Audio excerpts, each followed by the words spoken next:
Are you navigating menopause symptoms and wondering what actually helps if you decide you don't want to use HRT? So today I'm going to share 13 tips or lifestyle habits that help me to navigate my menopause symptoms without using HRT. So let me know in the comments if this resonates with you, if you're wondering about HRT, if you're kind of confused about all the different conflicting information. Let me know in the comments. And if you have questions, remember to drop them in the comments and I will do my best to answer them. So first of all, I want to say that I have been in menopause now for almost 10 years. And my doctor told me no HRT for me.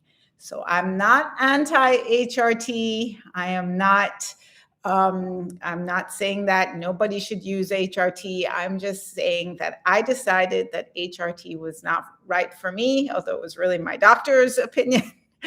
Well, she told me that HRT was not for me. So I had to figure out how to manage my menopause symptoms naturally without using HRT.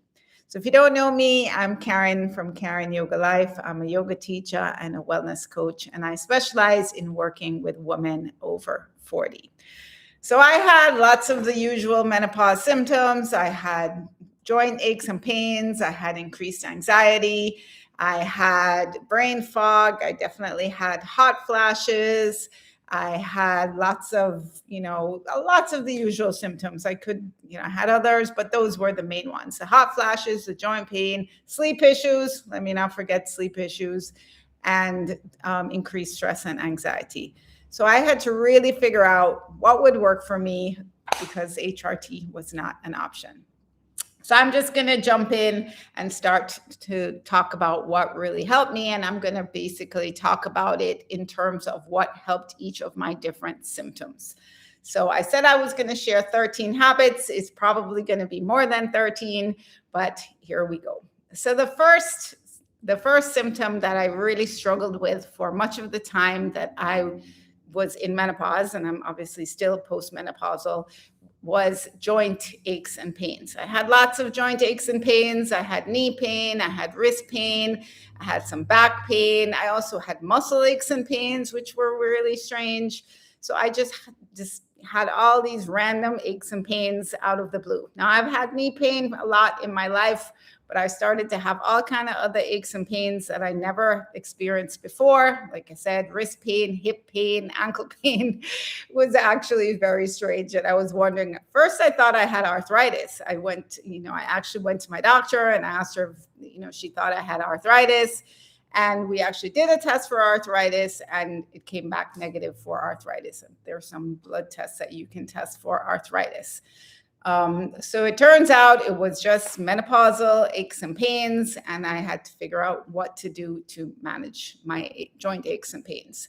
So what I found that really worked for me, and it's probably not going to surprise you, but it is exercise and movement. So as a yoga teacher, I know that joint aches and pains are definitely relieved by strengthening the muscles supporting your joints, stretching the muscles supporting your joints, and gently moving the muscles that are supporting your joints. So you want to be definitely strengthening, stretching, and moving your muscles and your joints to help to relieve your joint pain. Now, guess what's one of the best ways to do that? Yoga. Yes, yoga is definitely one of the best ways to strengthen the muscles supporting your joints, stretch the muscles supporting your joints, and also gently move the muscles supporting your joints. But yoga is not the only thing that you can do. Any exercise counts. Walking is great. Dancing is great. Swimming, any type of movement is going to help to relieve your muscle aches and pains. So the best kind of exercise is the type of exercise that you will do. So we want to do something consistently. We don't want to just do it now and then. So find something that you enjoy, find a way to move your body that will help your joint aches and pains. So I found that was a big, big help in terms of my aches and pains, but that wasn't the only thing that I did. I also changed the way that I ate. So we know that when we go into menopause, our inflammation tends to increase because estrogen is declining. That increases inflammation in our body. So I really focused seriously on cutting out as much of the inflammatory foods as I could, and I added in anti-inflammatory foods. So for a whole month, and this was a couple of years ago, a whole month, I did an experiment where I literally cut out every single type of food that was inflammatory that I could think of. So that meant no sugar, no white flour, no alcohol. I cut out cheese and other dairy products. I cut out all processed foods, fried foods. I basically cut out everything that I possibly thought would be an inflammatory food, and I added in lots of anti-inflammatory foods. So these would be the berries, olive oil, legumes, any food that I could reasonably add into my diet, turmeric, ginger, those kind of things that are considered anti-inflammatory. And you know what? For the entire month, I had no joint pain. Didn't start right away. After 1 week, I noticed an improvement. After 2 weeks, my joint pain was getting much better, especially my knee pain, because I had been struggling with knee pain for a long time. That was definitely getting better. But by the end of 4 weeks, my knee pain had completely gone away. My overall muscle pain and joint pain had almost completely gone away after a whole month of just being really strict on my anti-inflammatory diet. Now, I must confess, I'm not as strict now as I was then, but I do definitely still try to focus mostly on anti-inflammatory foods and to limit as much as possible the inflammatory foods. And that has made also a huge difference in my joint aches and pains. I have much, much, much less joint aches and pains now than I did a couple of years ago. And definitely focusing on what I eat helps a huge amount to reduce especially my knee pain and my hip pain. So those are the two big things that I really did to help my joint aches and pains. Moving my body in whatever way you can, gentle movement, strengthening, stretching, walking, and looking at what you're eating. But then there's a third thing that I also did that I think really did help my joint aches and pains, which is to manage stress and anxiety. So we know that if you're stressed out, it will also increase your experience of joint pain. So you really want to be looking at managing your stress if you are experiencing a lot of joint aches and pains. So those were the three major things that I did: strengthening, stretching, so just general movement, looking at what you're eating, and managing your stress. So those are the first three habits that really helped me to manage my joint aches and pains being postmenopausal. Let me just make sure I'm not forgetting anything, but I think those were the main things. Yep. So the other thing I wanted to mention here is that when you go into menopause, you are also at increased risk of osteoporosis, and just keeping active, especially strength training, getting stronger, will help to prevent, relieve, stave off osteoporosis. And also looking at what you eat will help with osteoporosis. So that's the other thing that's really important to consider, is your increased risk of osteoporosis. I personally didn't have that, but I do know many women are at increased risk of osteoporosis. So I wanted to mention that. It's really important to be strong, do your strength training in whatever way you can. And then also cardio becomes, I would say, a little less important, but continuing to do some form of cardio is important. Now, other trainers talk a lot about the importance of HIIT, high intensity training. I never really did that, but I do try and keep active. I basically just walk. I don't do a lot of high intensity training, but it is something that I am considering to start doing more seriously this year. So full transparency, I can't speak to that, but I know that it does have a lot of benefits. Okay, so that is the first symptom. So the second symptom that I struggled a lot with was increased anxiety. I definitely had some panic attacks. I definitely had more anxiety than I had previously. I always considered myself the type of person who never really worried about my health. But when I first went into menopause, I definitely found myself having some strange anxiety attacks. I turned into a real hypochondriac. I started worrying about all kind of health related things that I never worried about before. I mean, even this mole on my face, I don't know if you can see it. I have some moles here. I found myself one morning staring at these moles on my face and wondering what they were. Were they a problem? Should I get them checked out? And these are literally moles that I've had on my face my entire life, and they haven't changed. But that's just an example of a panic attack that I had. But that's just one small example. I had several similar situations. My husband actually called me a hot mess. I think he really thought that I was becoming a major hypochondriac. And I realized, well, I wasn't sure what was going on at first, but after a while, I put two and two together, and I was like, wow, this must be menopause-induced anxiety that is really causing me to become a complete hypochondriac. Please let me know in the chat if anybody else finds themselves becoming a hypochondriac, worrying about health-related things that you never worried about before. So I'm happy to say I've kind of calmed down with that now. And I have a couple of habits that I really focused on to help me just manage my increased anxiety. So again, some of them relate to yoga, especially a deep breathing practice. I find that developing some form of deep breathing meditation, if you want to call it a breathing meditation, really, really helps to manage anxiety. So another quick story, I was on a plane a couple years ago, taking off to come back home, and I just had this incredible panic attack. I had to get off the plane. I just out of nowhere decided or felt that I just could not sit on the plane any longer. I wanted to get off the plane, and I realized, wow, if I just told my husband that I needed to get off the plane, we were going to have to wait for everybody to, get my luggage off the plane. Everybody would have to wait for me to get my luggage off the plane. It just was not going to work. So I had to figure out, okay, what do I do? And basically, I went to my yoga practice. I went to my breathing practice. For a couple of minutes, I just closed my eyes and did various different types of breathing, mainly a 4-7 breath, where you inhale for a count of 4 and you exhale for a count of 7. I did that for a couple minutes. Well, I also did some prayer because, I believe in the power of prayer, and I managed to calm myself down as a result from my breathing and from praying. So after a couple of minutes, that passed, but it was just so weird because I'd been flying for years and years and years, and I'd never had any kind of panic attack about flying before. And I'm happy to say that it's not really happened again, at least not quite as bad. I have had a few anxious moments on planes since, but nothing nearly as bad as what I had that time.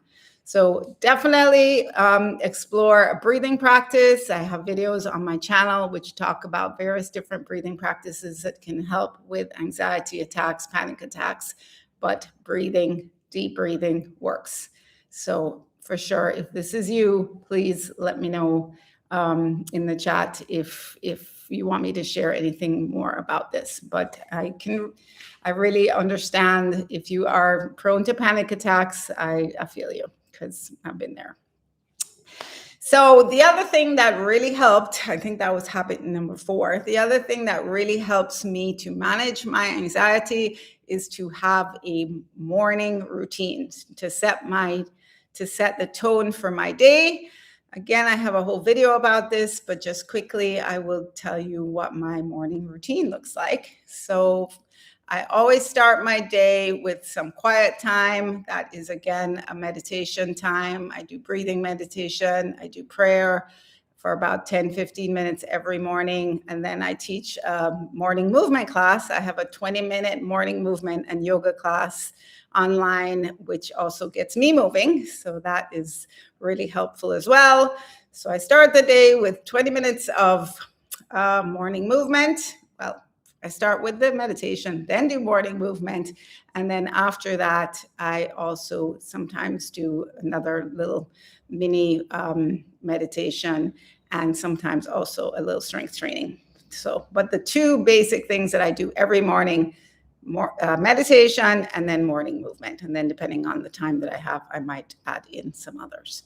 I find it really, really helps to start your day like that. I'm not getting into the details about, of course, I have to have my coffee, but I'm just talking about the things as they relate to managing menopause symptoms, the anxiety and stress that comes along with menopause and perimenopause. So those were the two things that really helped. The other thing that I think really helps, and I really also try to do this on an ongoing basis, is to share with other women. Share with other women, share with your friends, share with a group, share with one person, share what's going on with you. Because I know that for me, when I share with my friends, when I share with other women, when I have a community of other women going through what I'm going through, it really does help to manage my stress and my anxiety, to know that I'm not alone. There are lots of other women going through this, and that you're not going crazy. Other women, we really can support each other during this time. Okay, so before I forget, I want to let you know that I do have a free menopause self-care toolkit that you can download. It help you to deal with a lot of the symptoms that we're talking about. It has a yoga for joint pain video as part of the toolkit. It has some affirmations. It also has a checklist of activities that you can do on a regular basis to help to manage your symptoms. So I will leave the link to the toolkit below. And if this is helpful, please remember to like and subscribe. It will definitely help for me to get the word out on this subject. Okay, so next symptom I really struggled with was sleep. Yes, sleep. Waking up in the middle of the night, can't go back to sleep, or just, covers on, covers off, covers on, covers off, just really, constantly hot. Then you're cold, then you're hot, then you're cold. So sleep issues are, again, a very common menopause symptoms.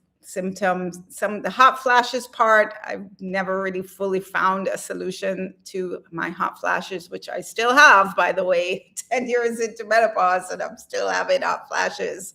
As a matter of fact, I think I'm having one right now. But when it comes to sleep, there are things that you can do to help your sleep. So, for example, again, nighttime wind down routine. What is your nighttime wind down routine? I have a whole video about that. But for me, I really do try to come off the screens at least an hour before I'm going to sleep, read a book, do some deep breathing again, meditation. I try and do meditation twice a day to wind down. Some gentle stretches helps a lot of people. But to create for yourself some type of wind down routine that you do every single night. Stop eating 2 to 3 hours before you go to sleep. That also helps a lot of people. But just whatever it is, what works for me may not work for you, but just to figure out what is it that you can do for yourself to prepare yourself for sleep. There are so many different things that you can do. People talk about, making sure your room is dark, making sure it's the right temperature. I play background noise to help me sleep, rain noise, having some kind of background noise. But the point is having some kind of wind down routine to help you sleep. And then when you wake up in the middle of the night, which I still do, is try to stay calm and not get too agitated about it. And then hopefully you fall back asleep pretty quickly. So I know sleep is a tough one. Lots of us women over 40 in perimenopause and menopause struggle with sleep issues. There are other things that you can do. You can take magnesium, I think magnesium glycinate. So melatonin is out there, but I think that has its risks. So I wouldn't necessarily recommend melatonin, but magnesium glycinate definitely is one of those supplements that help. So, but in terms of a habit, in terms of a tip, a lifestyle habit, I would say number one is having some type of wind down routine that you can do every single night. And then also try and go to bed at the same time every single night. Not so easy, but it helps. And then, of course, there is alcohol. That's been a tough one for me because I definitely did enjoy, having a couple drinks when I go out, and that definitely messes with your sleep. It helps. It doesn't necessarily keep you from falling asleep, but for me, for sure, increases my hot flashes and wakes me up in the middle of the night. So if I want to sleep well, I know that alcohol is a no-no for me. Okay, moving on. I mentioned hot flashes. Yes, I am still having hot flashes. I have not found something to take away my hot flashes. I find that, as I mentioned, alcohol definitely makes hot flashes worse. For some people, what they eat affects their hot flashes. There are supplements, and the one that I take is called estrogen. Estrogen, I think, helps me with my hot flashes. I find that they are less since I've started taking that supplement. I will also leave a link to estrogen below. But in terms of a habit, I think the main thing that I can say about hot flashes is really, for me, I've just had to try and stay calm when they're happening and try to avoid alcohol. Those are really the only two things that I've really found that work, and to dress in layers, because I haven't really found anything that helps. So if any of you guys out there listening or watching the replay have found something that helps with your hot flashes, or any kind of lifestyle change that helps with hot flashes, please share it. Please let us know in the comments. Okay, and then lastly, brain fog. Brain fog is another symptom that I have had. I still have, fairly often. Movement helps. Keeping active helps. Yoga helps. So that I would really encourage you to keep active, keep moving. Okay, so just to recap, I think if I was to put these habits in broad categories, it would be to keep moving, look at what you're doing for exercise, walking, yoga, something gentle, strength training on a regular basis. You want to be consistent with doing something. And as I said, the best exercise is the exercise that you will actually do. So that is movement. Second broad category is look at what you're eating. You definitely want to be reducing or eliminating as much of the inflammatory foods as you can, and adding in the anti-inflammatory foods. We also want to be eating more protein if you're not getting adequate amounts already, because many of us are actually getting enough protein, but you may or you may not be. So you want to look at your protein to stay strong. Want to stay hydrated, drink, get adequate amounts of water as well. So look at your diet, look at what you're eating. And if you're not using HRT, there are ways to get natural forms of estrogen from your foods. Chickpeas is one. There is a whole list of foods that you can get phytoestrogen from. And I will also put a link to that list in the description. So look at what you're eating, and then have some type of stress management technique, habits, routine, something to manage your stress. Because at this time of life, our anxiety goes up because of hormonal changes, not because of anything that we're doing or not doing.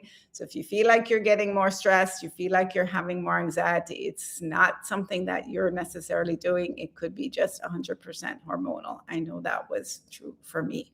So you really want to give yourself grace. You want to take it easier on yourself.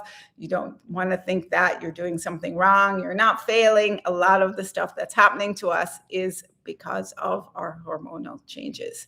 And if you're not using HRT, you don't have the benefits of using HRT, then we got to find natural ways to support ourselves. So let me pause here and see if there are any questions or comments that I need to answer in the chat. I'm not seeing any questions right now, but I did get some questions beforehand, so I will answer the questions that I got. So, okay, so the first question I got was, why am I not using HRT if I'm anti-HRT, or if I'm not anti-HRT? So as I mentioned, my doctor really was the person who put me off HRT, and this is probably 7-8 years ago. She was really of the opinion that HRT and cancer were related. And we know now, I think at the time, she, a little bit old school, but we know now that that is no longer the case, and that many forms of HRT are safe for us women to use. But I figure I'm 61. Maybe it's too late for me. Maybe it's not. I don't know. I'm honestly still considering it. So I may decide at some point to try some type of HRT, but right now I'm still in the no in the no category. So because I just feel like I've been managing my menopause symptoms now for almost 10 years, and I just feel like if I had started 5 years ago or 10 years ago, I would have gotten more of the benefits. And to start now, there's always risks. I think that it's just, I'm probably just going to stay with managing my symptoms naturally. Now, never say never. Maybe I'll make a video in a month or two and say, hey, I decided to give it a try.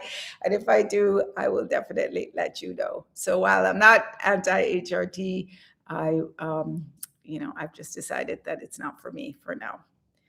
Okay, second question. How long did it take before these habits actually helped?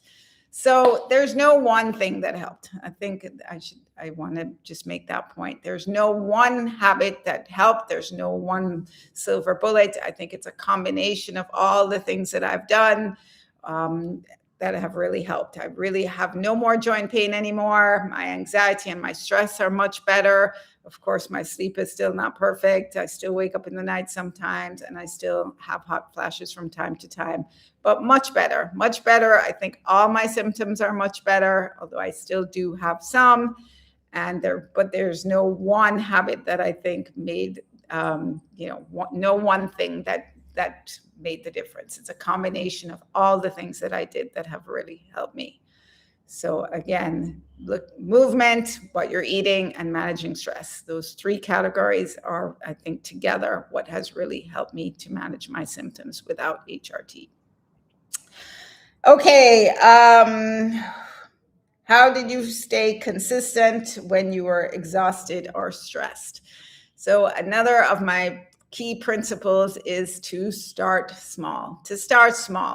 So again, I know at this age, we have more responsibilities, we're stressed, we're tired because we're not sleeping, we have kids dealing with, parents dealing with. It's really tough sometimes to focus on our self-care. So it really is important to just start with something really small, start with one habit, start with one thing that you want to change, that you want to work on, and just focus on that. And I think if you start small and you get in the habit of doing one thing, maybe it's eating, one less inflammatory food or adding in one more anti-inflammatory food, I would say that really, that's how I would start. Start with something small. Don't try and change everything all at once, and just work from there. Okay, last question. What kind of yoga or movement do you recommend for menopause? So there are many different types of yoga. The type of yoga that I teach, as I said, I teach a gentle style of yoga specifically for women over 40, but it is definitely still challenging. We work a lot on strengthening. We work a lot on flexibility and balance.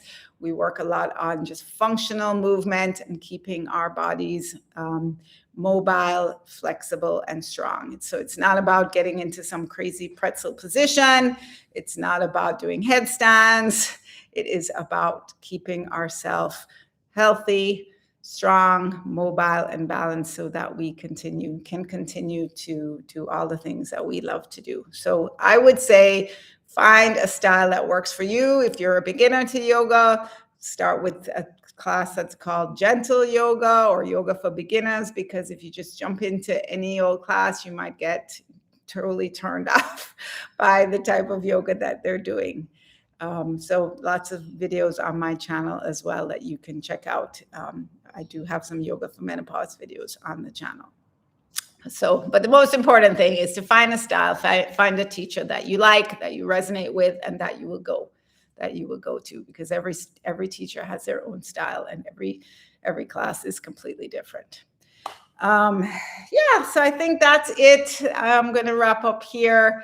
Thank you so much for joining me. Please let me know in the comments if you have questions. If you're watching the replay, let me know if you have questions.